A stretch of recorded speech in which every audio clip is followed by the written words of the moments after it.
नमस्कार दोस्तों। आज मैं आपको सुनाऊंगा। अचानक घर पहुंची बेटी ने जब अपनी माँ को नौकरानी जैसी हालत में देखा तो उसने किया कुछ ऐसा कि भैया भाभी के होश ठिकाने आ गए। सुनो जी, घर में काम करते करते मैं थक जाती हूँ, एक पल आराम नहीं मिलता। सुबह आपके रहते ही मम्मी जी और पापा जी को नाश्ता भी देती हूँ, फिर टिफिन लगाकर आपको देती हूँ। आप ऑफिस पहुँचते नहीं होंगे कि इधर मम्मी पापा की फिर से फरमाइश शुरू हो जाती है। अगर ऐसा ही चलता रहा तो मैं बच्चों को लेकर मायके चली जाऊंगी, कह देती हूँ। फिर अपना और उनके खाने पीने का इंतजाम खुद देख लेना। हेमा अपने पति सुभाष से बोली। सुभाष बोला, ऐसा क्या हो गया कि मैं दफ्तर से आया नहीं कि तुम अपनी शिकायतों का टोकरा खोलकर बैठ गई। और काम अगर ज्यादा हो गया है तो एक और काम वाली लगा लो, ज्यादा से ज्यादा 3-4 हजार लेगी। हेमा बोली, फिर घर का खर्चा नहीं बढ़ेगा। सुभाष बोला, तुम अपने बेफिजूल खर्चे कम कर लेना, पर मुझे ये परेशानी मत बताया करो। अगर उनके लिए कोई दूसरा इंतजाम होता तो मैं तुम्हारे कहने से पहले ही कर देता। मुझे भी कोई शौक नहीं है रोज के प्रवचन सुनने का जिनका कोई फायदा भी ना हो। इतना कहकर सुभाष वहां से नहाने चला गया। सुभाष के जाते ही हेमा की सास रीमा जी आईं और बोली, बहू, जब तुम इस घर में आई थी तो मैंने सोचा मेरा बेटा हमारे साथ उठता बैठता नहीं। तुम्हारे साथ रहकर शायद उसके मन में दया की भावना आ जाएगी, पर तुम तो उसे हमारे खिलाफ ही कर रही हो। आखिर इस घर में मैंने तुम्हें क्या कमी होने दी है? कल तक यह घर और बेटा मेरा था। मैं इस घर की महारानी से कम नहीं थी, पर सब कुछ मैंने तुम्हारे हाथों में सौंप दिया। तुमने ये कैसा सिला दिया? आखिर हम कौन सी फरमाइश तुमसे करते हैं? हेमा बोली, माँ जी, मेरा मुंह मत खुलवाओ। बोल तो आप ऐसे रही हैं जैसे किसी राजमहल की रानी थी। अरे, ये घर, सामान और जिम्मेदारियों के बोझ के अलावा आपने मुझे दिया ही क्या है? और क्या मैं गलत कह रही हूं? इनके ऑफिस जाते ही आप दोनों चाय की फरमाइश नहीं करते हो? दूध का भाव क्या हो गया है? ऊपर से काम वाली कहती है पगार बढ़ा दो। आपके बेटे ने पैसे छापने की मशीन खोल रखी है। इतना कहते हुए वो अपने कमरे में चली गई। बहू की बातें सुनकर निराश सीमा जी कमरे के पास लौट आईं तो उनके पति राकेश जी बोले, क्यों अपनी रोज रोज बेइज्जती करवाती? मान क्यों नहीं लेती कि जो घर और बेटा तुम्हारा पहले था अब किसी और का हो चुका है। कल तक तुम इस घर की भले ही महारानी होंगी। हमारी औकात इस घर में क्या है ये तुम भी अच्छे से जानती हो। चुपचाप राम का नाम लो और विनती करो उनसे कि अब हमें इस संसार से मुक्त करें। रीमा जी और राकेश जी चुपचाप अपनी हालत पर आंसू बहा रहे थे। अगले दिन सुभाष किसी काम से शहर से बाहर गया था। बच्चों ने पिज्ज़ा खाने की फरमाइश की तो हेमा ने अपने और बच्चों के लिए पिज्ज़ा मंगवा लिया। सास ससुर के लिए उसने खिचड़ी बनाई और कमरे में दे आई। रीमा जी खिचड़ी को देखकर बोली, बहू, खिचड़ी तो कल शाम ही खाई थी। हेमा मुंह बनाते हुए बोली, मम्मी जी, गर्मी इतनी हो रही है कि रसोई में मेरे जाने का मन नहीं कर रहा। आज इसी से काम चला लीजिए। मैं बच्चों के साथ कमरे में आराम करूंगी, तो मुझे परेशान मत करना। इतना कहकर अपने कमरे में आराम करने चली गई। पिज्ज़ा खाकर बच्चे खुश हो गए और वीडियो गेम खेलने लगे। हेमा के पास कुछ काम नहीं था तो वह अपनी सहेली प्रिया से बात करने लगी और अपने घर की हालत बताई। प्रिया बोली, तुम्हें उनसे काम निकालना नहीं आता। अरे, काम वाले को इतने पैसे देते ही क्यों हो? तुम्हारी सास भारी काम नहीं कर सकती, पर बैठे बैठे बर्तन तो साफ कर सकती है। काम वाली से दूसरे काम करवाओ, बर्तन धोना, सब्जी काटना, ये सब अपनी सास से करवाओ। बस बदले में जो भी चटपटा खाती हो थोड़ा सा उनके सामने रख दिया करो। हेमा प्रिया के सुझाव पर विचार कर रही थी और मन ही मन सोच रही थी कि कहीं अगर वो ऐसा करे तो सास ससुर ने विरोध कर दिया तो। तभी उसकी छोटी बहन रानी का फोन आया। पता है दीदी, मेरी सास मुझे 1 मिनट का भी चैन नहीं लेने देती। सब खाकर उठ जाते हैं तब मुझे खाने को देती है। अगर फरमाइश पूरी ना करो तो मेरी शिकायत इनसे करती है। और ये ठहरे श्रवण कुमार, तुम्हारा अच्छा है। जीजा जी तुम्हारी बात सुनते हैं और तुम्हारी सास ने भी तुम्हें कभी परेशान नहीं किया। ना जाने ये सास इतनी बुरी क्यों होती है। बहन की तकलीफ सुनकर हेमा ने निर्णय किया कि अब तो प्रिया का उपाय उसे अपनाना ही पड़ेगा। 2 दिन बाद जब सुभाष घर आया तब हेमा बिल्कुल ठीक थी। जैसे ही वह दफ्तर गया, हेमा ने माथे पर पट्टी बांधी और सास ससुर को चाय देने गई। रीमा जी ठहरी ममता की मूरत। उन्होंने पूछा, क्या हुआ बहू, क्या तबीयत खराब है? हेमा मुंह बनाते हुए बोली, मम्मी जी, मेरा सर फटा जा रहा है। ऊपर से काम वाली बोली है कि वह बर्तन नहीं धोएगी, उसके हाथ में दर्द है, वह दूसरे काम कर देगी। अब आप ही बताइए, मैं कब बर्तन साफ करूंगी और कब खाना बनाऊंगी? कोई नहीं है जिससे मैं मदद मांग सकूं। राकेश जी शंका की दृष्टि से अपनी बहू को देख रहे थे। सीमा जी बोली, ऐसा क्यों कहती हो बहू? मैंने तुम्हें बेटी से कम नहीं समझा है। चलो मैं तुम्हारी मदद करवा देती हूँ। इतना कहकर वो हेमा के साथ चली गई। रसोई में हेमा बोली, मम्मी जी, आपसे बर्तन धुलवाना अच्छा तो नहीं लग रहा। आप ऐसा कीजिए, नीचे बैठकर बर्तन धो लीजिए, आपको दिक्कत नहीं होगी। मैं बाम लगाकर दूसरे काम कर लेती हूँ। इतना कहकर वह अपने कमरे में आराम करने चली गई। रेखा हेमा के कमरे में झाड़ू लगा रही थी। वो बोली, भाभी जी, क्यों आपने सर पे पाप लेती हो?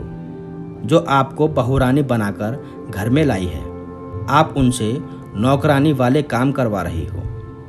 हेमा बोली, चुपचाप जितना तुमसे कहा गया है उतना करो। बर्तन धोना और सब्जी काटना मम्मी जी कर लेंगी। तुम कपड़े और झाड़ू पोंछा किया करो। और हाँ, हफ्ते में 1 दिन मेरी मालिश कर दिया करो। रेखा हैरानी से हेमा की तरफ देखती रही और अपना काम करती रही। दोपहर के खाने में हेमा ने पनीर की सब्जी और दाल बनाई। रोटी दाल के साथ पनीर की सब्जी देखकर रीमा जी खुश हो गई। रीमा जी राकेश जी से बोली, आज तो आपकी पसंद की पनीर की सब्जी बनी है। चलिए, लगता है बहू को हम पर दया आ गई। राकेश जी ने कटोरी में चम्मच घुमाई तो एक पनीर का टुकड़ा और बाकी आलू के टुकड़े दिखाई दिए। रीमा जी देखकर बोली, ये भी तो देखिए, पनीर कितना महंगा हो गया है। अब सिर्फ पनीर डालकर तो सब्जी नहीं बनाई जा सकती। खा लीजिए। राकेश जी बोले, यह तुम्हारे बर्तन धोने और सब्जी काटने का इनाम तो नहीं है? रीमा जी बोली, हे भगवान, कैसी बातें कर रहे हैं आप? अपने घर के काम करने को कोई ऐसा कहता है भला? घर में शांति बनी रहे तो मैं उसके लिए कुछ भी करने को तैयार हूँ। आप बस खाना खाकर आराम कीजिए। अब तो ये रोज का हो गया था। हेमा कुछ ना कुछ बहाना करके छोटे मोटे काम रीमा से करवाती रहती। बेचारी रीमा जी पति को ढंग का खाना मिले इस वजह से चुपचाप सब कुछ करती जाती। ऐसा नहीं था कि वो समझ नहीं पा रही थी। आखिर उन्होंने अपने बाल धूप में सफ़ेद नहीं किए थे। इसी तरह वक्त बीतने लगा। काम की थकान का असर रीमा के चेहरे पर दिखने लगा। एक दिन जब हेमा कमरे में सो रही थी और रीमा जी धूप में कपड़े उठा रही थी। तब राकेश जी ने बहू के कमरे पर दस्तक देना शुरू कर दिया तो हेमा हड़बड़ाकर आई और बोली, बाबूजी, अपनी बहू के दरवाजे को इस तरह कौन पीटता है? क्या तूफान आ गया जो मुझे नींद से जगा दिया? वो बोले, बहू, इतनी धूप में जो कपड़े सुखा रही है वह तुम्हारे पति की माँ है, इस घर की मालकिन है, उसे तुमने नौकर बनाकर रख दिया है। अरे, औरत तो ममता की मूरत होती है, फिर तुम्हें अपनी सास के साथ ऐसा व्यवहार करते हुए शर्म नहीं आई? देखो उसकी कैसी हालत हो गई है। हेमा बोली, बाबूजी, मैंने उनसे नहीं कहा कि अभी कपड़े उठाकर ले आओ। अरे, शाम हो जाती तब आराम से उठा लाती। अगर आपको इतनी ही चिंता हो रही है तो आप कर लीजिए, वैसे भी पूरा दिन पलंग ही तो तोड़ते हैं आप। इतना कहकर हेमा वापस अपने कमरे में चली गई।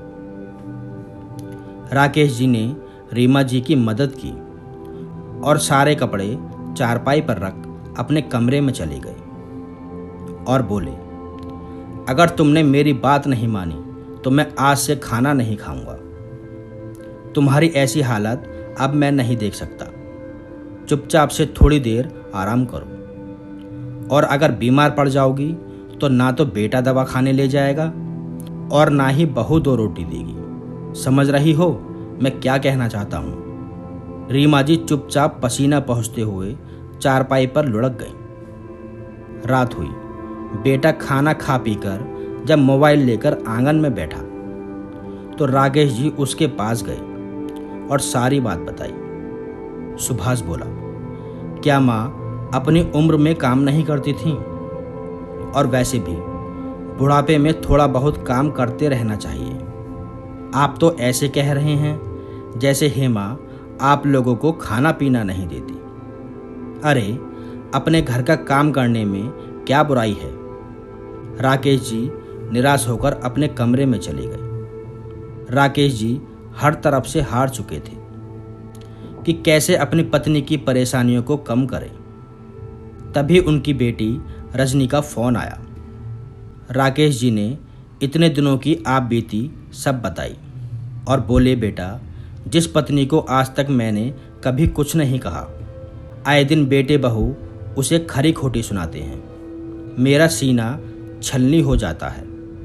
आदमी हूँ, आंसू नहीं बहा सकता, पर अपनी पत्नी की यह दशा देखकर भी नहीं रह पाता हूँ। रजनी ने उन्हें आश्वासन दिया और बोला, बाबूजी, आप चिंता मत कीजिए। बच्चों के स्कूल की कुछ दिनों बाद छुट्टी होगी तो मैं आ जाऊंगी, आकर माँ से बात करूंगी। तब तक आप अपना और माँ का ख्याल रखना। इतना कहकर रजनी ने फ़ोन रख दिया। समय बीत रहा था। दिनों दिन रीमा जी का स्वास्थ्य गिर रहा था।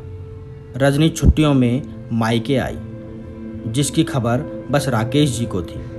जैसे ही रजनी ने घर में कदम रखा, उसने देखा माँ आंगन में बर्तन धो रही है। माँ को बर्तन धोते देख रजनी बोली, माँ, ये क्या कर रही हो? क्या रेखा ने घर का काम करना छोड़ दिया? और भाभी कहाँ है? भाभी, ओ भाभी। हेमा अपनी ननंद की आवाज़ सुनकर हड़बड़ाकर उठी और आंगन में देखा तो रजनी सास के हाथ धुलवा रही थी और बोल रही थी, माँ, भैया की शादी करके क्या अपने लिए मालकिन लाई थी या घर की बहू लाई थी जो आज ये दिन देख रही हो? मानती हूँ बहू की मदद करनी चाहिए, परंतु उसके लिए सास की उम्र भी तो देखनी चाहिए। हेमा मुस्कुराकर बोली, अरे रजनी, आप कब आई? आने से पहले खबर भी नहीं की? तो रजनी बोली, अपने घर में आने से पहले खबर देने की क्या ज़रूरत है? और खबर देकर आती तो सच्चाई कैसे दिखती? औरत तो ममता का रूप होती है। आप मेरी माँ से ये सब करवा रहे हैं। और रेखा, तुम क्या कर रही थी?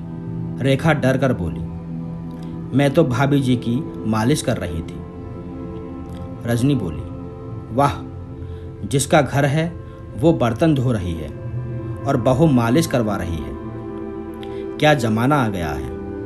अरे भाभी, कुछ तो शर्म करो, भगवान से डरो। कल को आपकी भी बहू आएगी और आपसे यह सब करवाएगी तो कैसा लगेगा। हेमा बोली, घर आते ही आपने कलह शुरू कर दी। हाँ, आप तो बोलोगी ही, आपकी माँ जो हैं, कोई बहू की तकलीफ कहाँ देखता है। रजनी बोली, भाभी, मैं ये नहीं कहती कि हर बहू बुरी होती है, पर हर सास भी बुरी हो ये भी जरूरी नहीं है।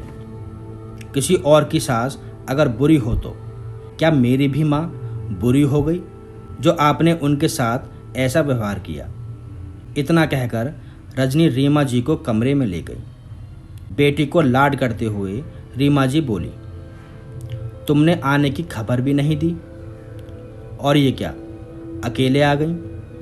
दामाद जी और बच्चों को नहीं लाई? रजनी बोली, माँ, अगर मैं तुम्हारे दामाद और बच्चों को लेकर आती तो वो तुम्हारी ये हालत देखकर क्या सोचते। माँ, बहू की माँ बनना अच्छी बात है, परंतु बहू को अपनी मालकिन तो मत बनाओ। बाबूजी, एक बात बताओ, इन सब के दोषी भैया भाभी के साथ आप और माँ भी हैं। इधर हेमा ने फटाफट सुभाष को फ़ोन किया। सुभाष दफ्तर से जल्दी लौट कर आया। हेमा सबके लिए चाय बनाकर लेकर आई तो सुभाष बोला, मैंने सुना घर में आते ही तुमने सबकी क्लास ले ली। रजनी बोली, अच्छा, और आपको दफ्तर तक खबर पहुंच गई? फिर तो माँ की जो हालत है वो भी खबर आपको होगी, या फिर आप माँ की परेशानियों से अनजान हो। सुभाष बोला, तुम कहना क्या चाहती हो? रजनी ने पूरी बात बताई। सुभाष बोला, घर के कामों में अगर माँ अपनी बहू की मदद कर देगी तो तुम्हें क्या तकलीफ है।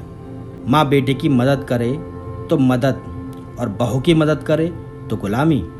रजनी बोली, मुझे शर्म आ रही है कि जब आप अपनी माँ की तकलीफ नहीं समझ पा रहे तो आपकी पत्नी कैसे समझेगी। बाबूजी भूल गए, यह घर, यह परिवार आपने अपने दम पर खड़ा किया है, फिर आप अपने बेटे बहू की गुलामी कैसे कर सकते हैं। मेरी सास भी मेरे साथ रहती है, पर मेरी हिम्मत नहीं होती कि मैं उनसे कुछ कह सकूं, क्योंकि मैं जानती हूं आज के बुजुर्ग भी अपने अधिकारों के प्रति सजग हैं। जब तक वह नहीं चाहेंगे अपनी संपत्ति का एक टुकड़ा भी अपने बच्चों को नहीं लेने देंगे। अगर मुझे मेरा अधिकार चाहिए तो मुझे जिम्मेदारी भी तो उठानी होगी, पर यहाँ तो जिम्मेदारी उठाई नहीं जा रही। रजनी, तुम हमारे घर की शांति भंग कर रही हो। अपने घर की बात अपने घर में रखो। सुभाष एकदम से बोला, ये घर मेरा भी है और मेरा भी इस घर पर अधिकार है। रजनी ने कहा।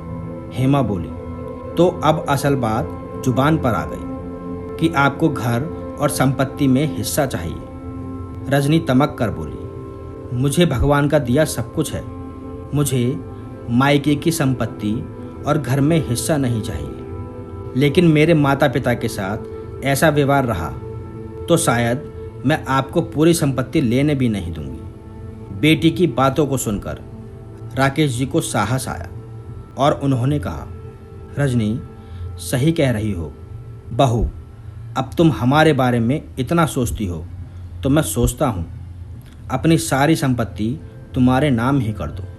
रजनी हैरान होकर राकेश जी की ओर देखने लगी। हेमा बोली, बाबूजी, आप ऐसा कैसे कर सकते हैं। राकेश जी बोले, हाँ बहू, क्योंकि तुम अपनी सास ससुर को नौकर समझती हो, फिर मैं क्यों तुम्हें अपनी संपत्ति दूं। तुम्हारा पति कमाता है और तुम तो कह रही थी कि तुम हमें पाल रही हो। ऐसा करो, अपने पति व बच्चों को लो और जाओ दूसरे घर की रानी बनो। सुभाष चुपचाप बैठा था। रीमा जी बोली, बेटा, तुम कुछ नहीं बोलोगे। सुभाष बोला, मैं सास बहू के झगड़े में नहीं पड़ना चाहता, इसलिए आज तक मैं कभी भी दखल नहीं देता था। रजनी बोली, भैया, अगर भाभी की बहन की सास बुरी है तो क्या हमारी भी माँ बुरी है? क्या आपने देखा कभी माँ को भाभी के साथ गलत व्यवहार करते हुए? फिर यह हमारी माँ के साथ ऐसा व्यवहार कैसे कर सकती है? 2-3 दिन तक घर में शांति छाई रही। रजनी अपने पिता से बोली, बाबूजी, मुझ पर मेरे सास ससुर और पूरे परिवार की जिम्मेदारी है। मैं उन्हें छोड़कर यहाँ तो नहीं रह सकती। अगर आप मेरे साथ चलना चाहें तो चल सकते हैं, वरना ऐसी भी आपकी स्थिति नहीं हुई है कि आप अपने घर के फैसले नहीं ले सकते। और माँ, आप रिश्तों को बचाने के लिए इतना मत झुको कि वे आपकी कमजोरी बन जाएं। पिता को हौसला देकर बेटी अपनी जिम्मेदारियों को निभाने चली गई। 2 दिन बाद राकेश जी ने सबको इकट्ठा बुलाया। सुभाष की अकड़ अभी कम नहीं हुई थी। राकेश जी एक इज्जतदार आदमी, समाज में अपनी इज्जत कम ना हो, इसलिए उन्होंने एक फैसला लिया और बोले, यहीं पास में मैंने एक ज़मीन खरीदी थी, वह मैं तुम्हारे नाम कर रहा हूँ और तुम्हें 3 महीने का वक्त दे रहा हूँ। उस पर तुम अपने लिए घर बनवा लो और इस घर को खाली कर दो। मेरी पूरी संपत्ति का आधा हिस्सा मैं रजनी के नाम करूँगा और आधा हिस्सा तुम्हारे बच्चों के नाम कर दूँगा, और ये मेरा आखिरी फैसला है। इतना कहकर वो अपने कमरे में चली गई। बेटा बोला, माँ, ये सास बहू की लड़ाई में मुझे क्यों सज़ा मिल रही है? मैंने तो आपके साथ कभी बुरा नहीं किया। रीमा जी बोली, बेटा, तुमने बुरा तो नहीं किया, पर कभी तुमने अच्छा भी नहीं किया। आज तक मैं रिश्तों को जोड़ने के लिए बस देती और झुकती आई, और तुम लोगों ने उसे मेरी कमजोरी समझ लिया। अब मैं तुम्हारी कोई मदद नहीं कर सकती, मुझे माफ़ करना। तभी रेखा बोली, माँ जी, मैं भी इनके साथ काम नहीं कर सकती। उनके साथ काम करके मैं भी कहीं ना कहीं पाप की भागीदारी बन गई हूँ। अब मैं आपके घर का सारा काम करूँगी। आप जो भी पगार देंगे मैं चुपचाप ले लूँगी। आखिर आपकी पगार से ही तो मैं बड़ी हुई हूँ। रेखा का सहारा लेते हुए रीमा जी अपने कमरे में चली गई। इंसान जितना चाहे चाले चले, पर होता वही है जो वक्त को मंजूर होता है। आखिरकार 3 महीने बाद आधे अधूरे ही घर में सुभाष और हेमा को शिफ्ट होना पड़ा। अब हेमा को पैसे की बचत के लिए अपने घर का सारा काम खुद करना पड़ता था। राकेश जी ने रेखा के पति को भी अपने घर पर काम पर लगा लिया था। वह बागवानी की देखभाल करता और बाहर के सारे काम भी करता। ऊपर वाले घर में किराएदार रख लिया तो पैसे की कोई दिक्कत नहीं थी। दोस्तों, रिश्तों को बनाने में इंसान की उम्र बीत जाती है, पर किसी एक गलती से वो रिश्ते तार तार हो जाते हैं। दोस्तों, आपको ये कहानी कैसी लगी हमें कमेंट करके ज़रूर बताएं, और हमारे चैनल मायरा वॉइस को सब्सक्राइब करें। आपका बहुत बहुत धन्यवाद।